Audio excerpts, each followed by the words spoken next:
astrologer and life coach Penny Dix. Welcome to my YouTube channel. Welcome back if you are a regular visitor here. And if you are new to the channel, a big welcome to you. I'd love it if you'd subscribe. And you know, saying this now is making me laugh because a lovely subscriber has commented that they've kind of memorized what I say at the beginning with my, "Hi, I'm Penny Dix, Astro Coach." Or what do I say? "Hi, I'm astrologer and life coach Penny Dix." You see, they know it better than I do.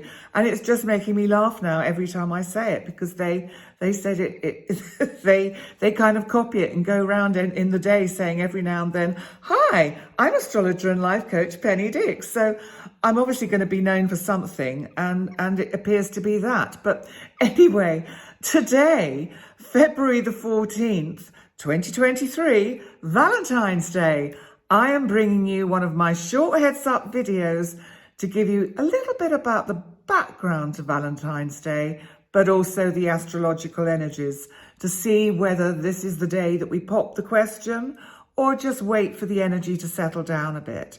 So first of all, who actually was St. Valentine? Well, I did a little bit of research on good old Mr. Google, and I found out some interesting things. First of all, he actually died. The original St. Valentine died on February the 14th. And that was in 269 AD Rome in Italy. And he was a 3rd century Roman saint. And he was associated with a tradition of courtly love. And he's also the patron saint of epilepsy and beekeepers. I don't quite follow the reasoning or the logic behind it. If anyone knows, drop it in the comment section. I'm absolutely curious as to how he got this role because I haven't actually found it when I've been Googling. But it turns out Valentine was a pretty common name in those olden days. And so there were several Valentines who got attributed as being St. Valentine. It's really interesting once you start digging into these things. And there was, one of them was actually martyred on February the 14th. So he didn't really have a great Valentine's Day, did he? And so, and then of course we've all heard about the Valentine's Day massacre, which was in Chicago. And I can't remember the year, but it's in the 1920s, wasn't it? Something like that. But also what's interesting is that originally, before Christianity, it was a Roman festival. Of course it was, because most of our modern day saints' days and festivals have been sort of taken over from some of the old pagan ways. And this was Pope Gelasius I, apparently, decided to replace the festival of Lupercalia with the Feast of the Purification. And so he changed the date to February the 14th and named it in honor of St. Valentine. But you know what? Lupercalia sounds much more fun because do you know what they did?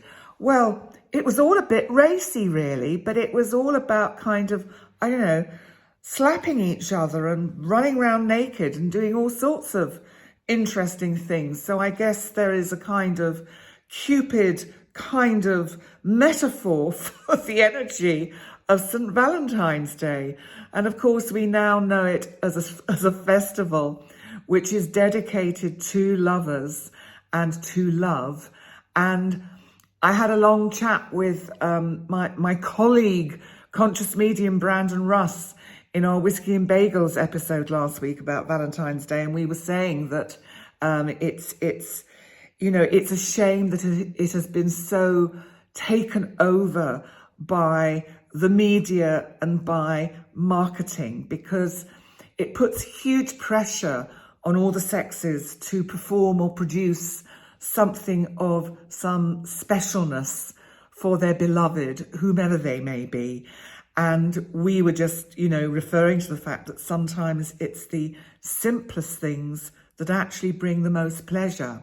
So that might be just a short heads up for anyone who hasn't yet done anything or sorted anything out for their nearest and dearest for today, because maybe sometimes it is just those very simple things that mean the most.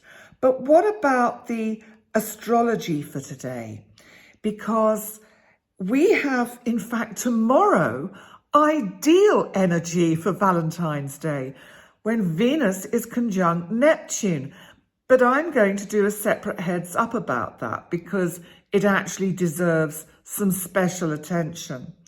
But looking at the astrology for today, I've taken it for midnight universal time on the 14th. So that means the start of the 14th, not the end of the 14th. So this sets the tone and sets the scene for Valentine's Day. And it's actually quite interesting because the 4 quadrants are represented by fixed energy. So it's almost like saying that what happens today gets fixed. It gets signed and sealed. But it can also mean that we are too fixed and we don't have enough flexibility to move with the flow of events.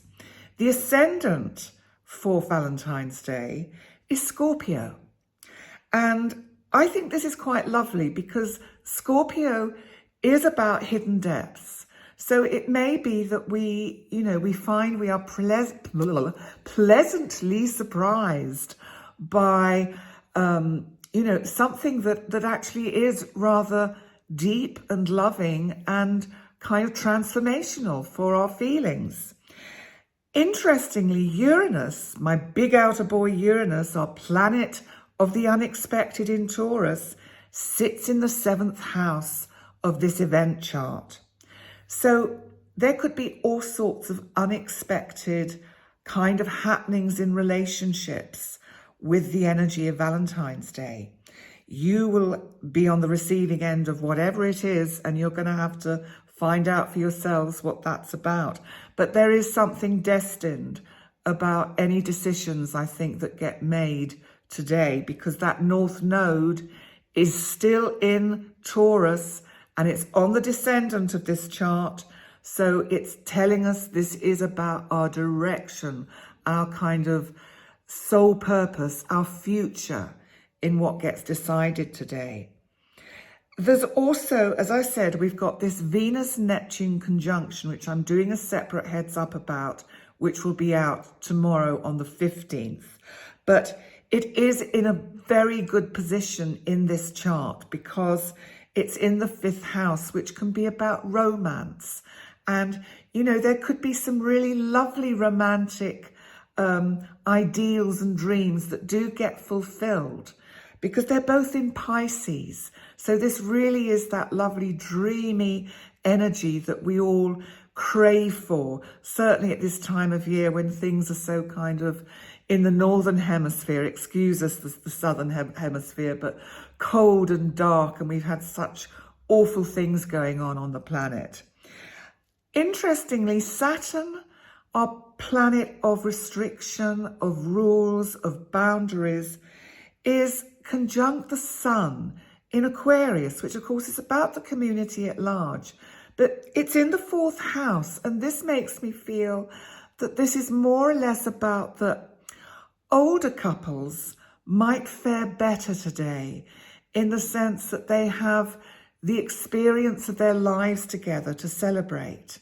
And it shows that there may be some really just nice, grounded kind of energies and talks that come out today between couples who are in good long-term relationships in the ways that they connect, so that for them it's not so much about the hearts and flowers, but actually about the words and the feelings and the actions. And what else have we got? Well, this is quite interesting because Mars, of course, it is still moving through its shadow zone in Gemini. And Mars, of course, is our planet of action, energy, and sexuality. Guess which house it's in? Yes, it's the 8th house. The 8th house, sexuality.